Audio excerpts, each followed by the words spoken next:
take it anymore. And so yoga was my escape.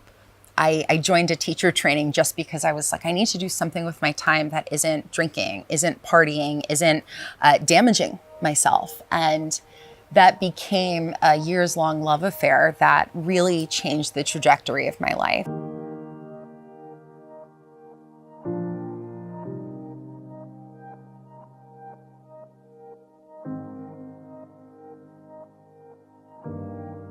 Hi, my name is Mariko Pitts, the core synergist of the Holomovement. Pleasure to be with you all.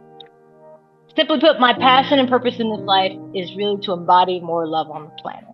In this episode, we are featuring Amanda Huggins, an incredible anxiety and empowerment coach who has escaped, so to speak, the hustle and bustle of life in the tech industry and really went into a deep spiritual practice and really launched her journey through yoga.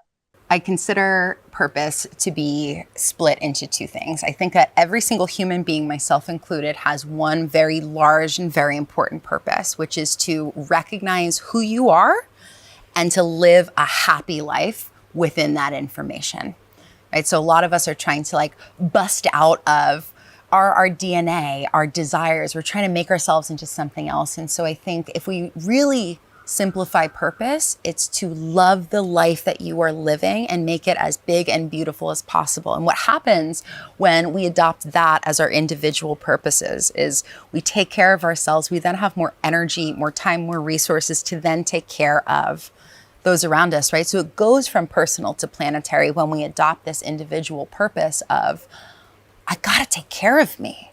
I deserve to take care of me.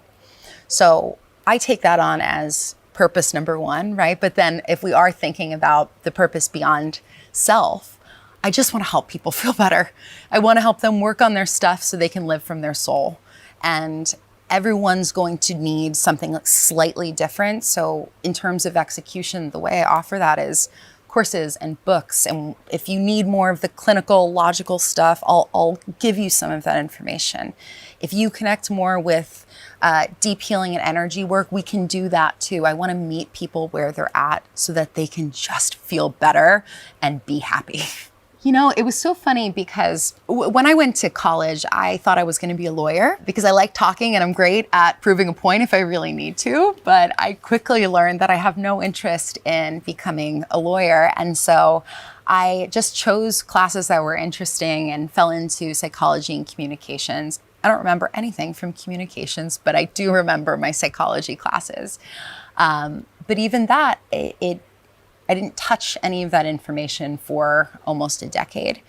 It really was being brought up in the hustle culture of New York City and LA and feeling all of this external pressure to be someone other than I was, to want to be in a different time or place. And I just got to a point where I couldn't take it anymore. And so yoga was my escape. I joined a teacher training just because I was like, I need to do something with my time that isn't drinking, isn't partying, isn't damaging myself. And that became a years-long love affair that really changed the trajectory of my life. It was through yoga that I recognized while teaching classes that there was information that I was sharing that was not coming from me.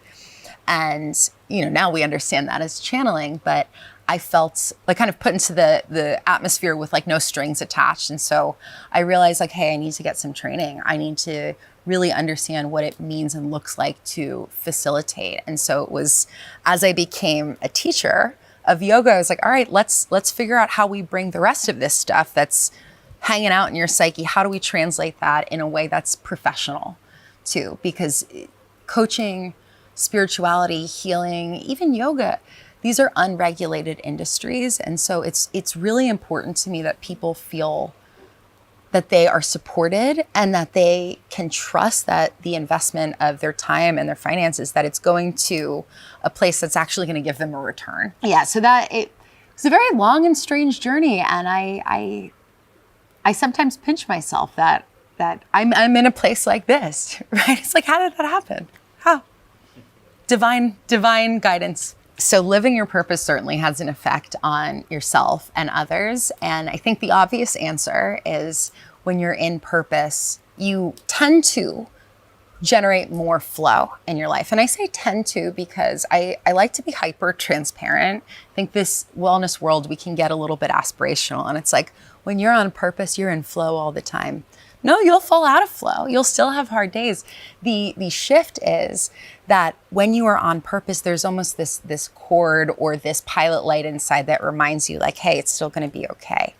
And so from that general flow state, you do attract people into your life that are soul friendships, soul partners, business partners, right?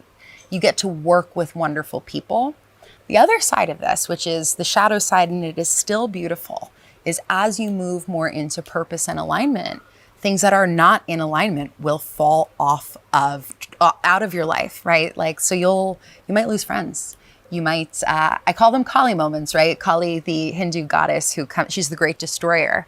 You might have a Kali year or two. If we look to astrology, it's called the Saturn return. There are these deep periods of time where anything inauthentic gets stripped away. That is a part of the journey towards purpose, is the inauthentic, the things that no longer resonate, they will fall away. That is beautiful when that happens. It is painful, but it is beautiful. And I think for those who this might resonate with, or they're at the beginning of that journey, it's important to remember it doesn't stay like that forever. It gets better. And there will be a time when you look back on the great shedding with so much joy and gratitude. So for people who are kind of struggling to figure out what their purpose is, and I understand that there's this like push-pull, this discomfort, even anger some days, because like, why can't I figure it out? I want you to drop the idea that you need to find your purpose. You will find it, and you might find that the purpose is quite simple. It may just be being and sharing your light with the world, but let's say that is your purpose. If you're in this attachment to needing to find it, there's no space to even be in the light that is you. So I like to tell people, release the attachment to whatever you think you should be doing right now and figure out how to create joy in the now.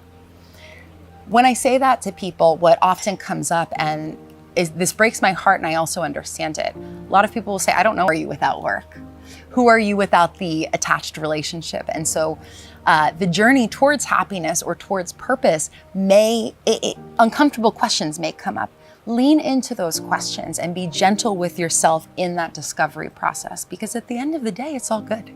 It's all good. You are safe. You've done nothing wrong. You are loved. You're actually on your way, and you're further along than you think you are. I promise.